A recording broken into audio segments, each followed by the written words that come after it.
Mark walked through the tree-lined streets of Paris, a sincere smile on his face as he reflected on the life he had built alongside his wife, Camille.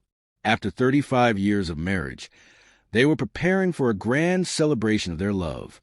Their grown children, Claire and Matt, now living abroad, were coming home for the occasion. The thought of family filled Mark with pride and nostalgia. Life hadn't always been easy, but they had made it through together.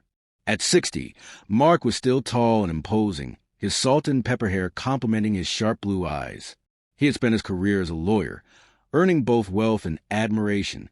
His name carried weight in Paris's legal circles, and he had always provided well for his family. Camille, 58, had been a schoolteacher before retiring a few years ago, warm and nurturing. She had always been his anchor, the ideal balance to his often distant and determined nature. Their home, a beautiful flat overlooking the Seine, was packed with memories, photographs from vacations along the French Riviera, snapshots from family gatherings, and mementos from a life they had carefully built together. The upcoming celebration was supposed to be another beautiful addition to their collection of memories, or so Mark believed. As their anniversary approached, he decided to surprise Camille by reliving the early days of their love. While she was out running errands, he ventured into the attic, searching for old photo albums and keepsakes. The attic was cluttered with boxes, most filled with childhood items from their kids, but one small wooden chest tucked away in a corner caught his attention. He didn't remember ever seeing it before. Curious, he opened it. Inside, he found letters, their edges yellow with age and neatly tied with ribbon. The handwriting was unmistakable, yet it wasn't his. They were addressed to Camille. His heart began to race as he slowly unfolded one and started reading.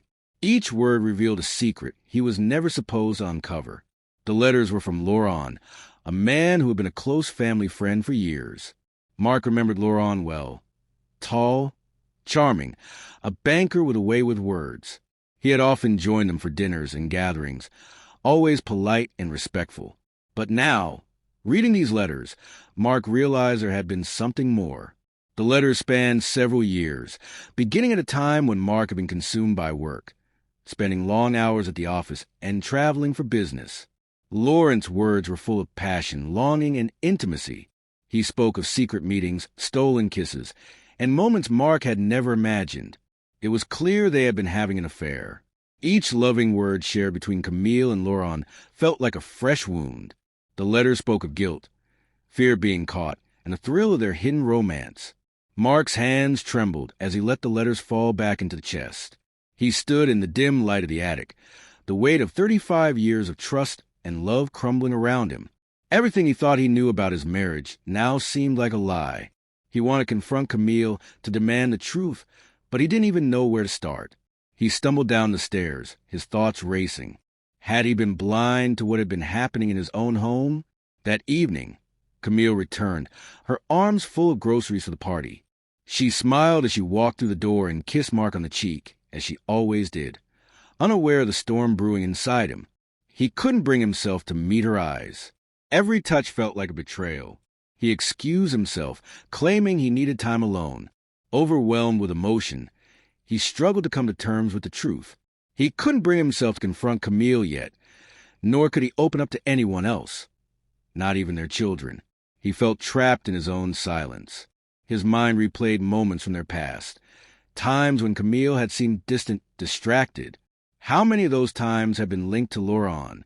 Camille, completely unaware of Mark's inner turmoil, continued eagerly planning their anniversary celebration. She spoke excitedly about renewing their vows, about how deeply she loved him after all these years. Mark listened quietly, his heart aching with every word. One sleepless night, he stood at the window, gazing out at the glittering city lights of Paris.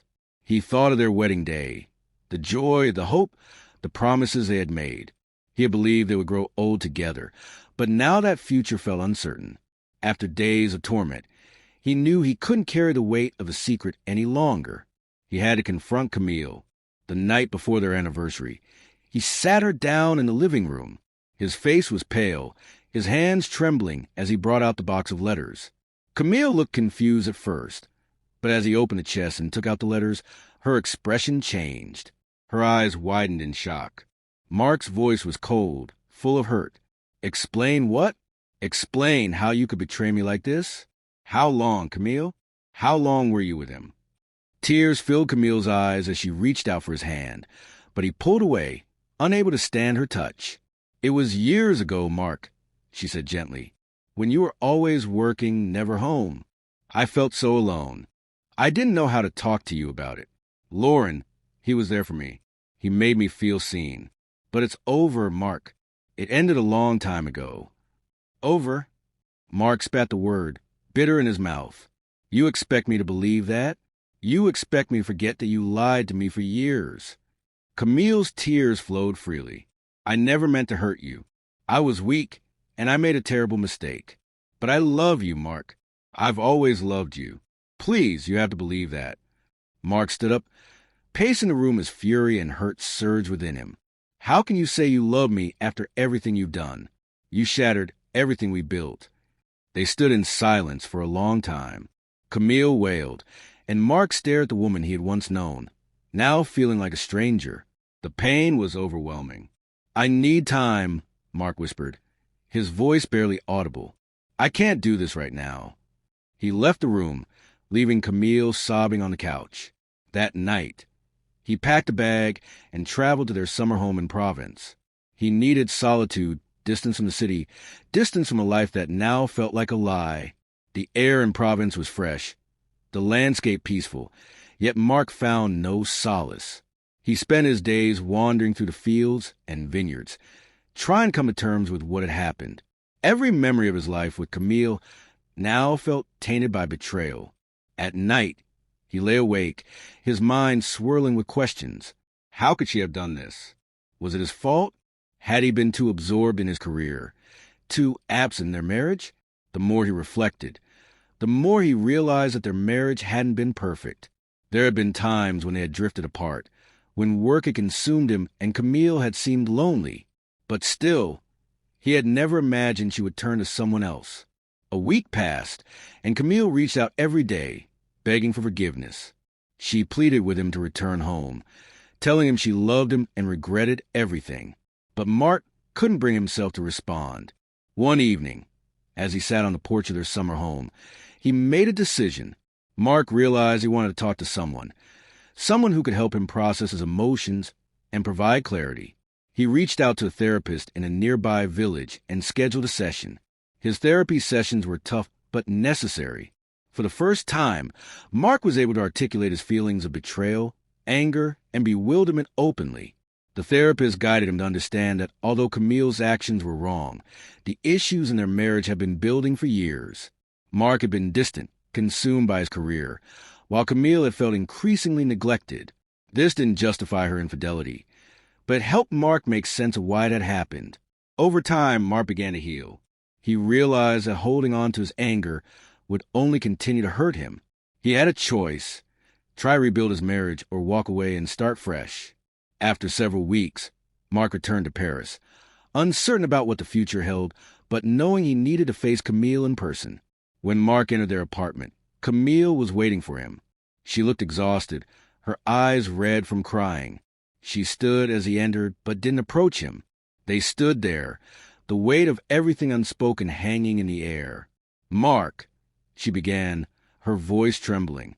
"I'm so sorry. I don't know how to make this right, but I need you to know that I love you.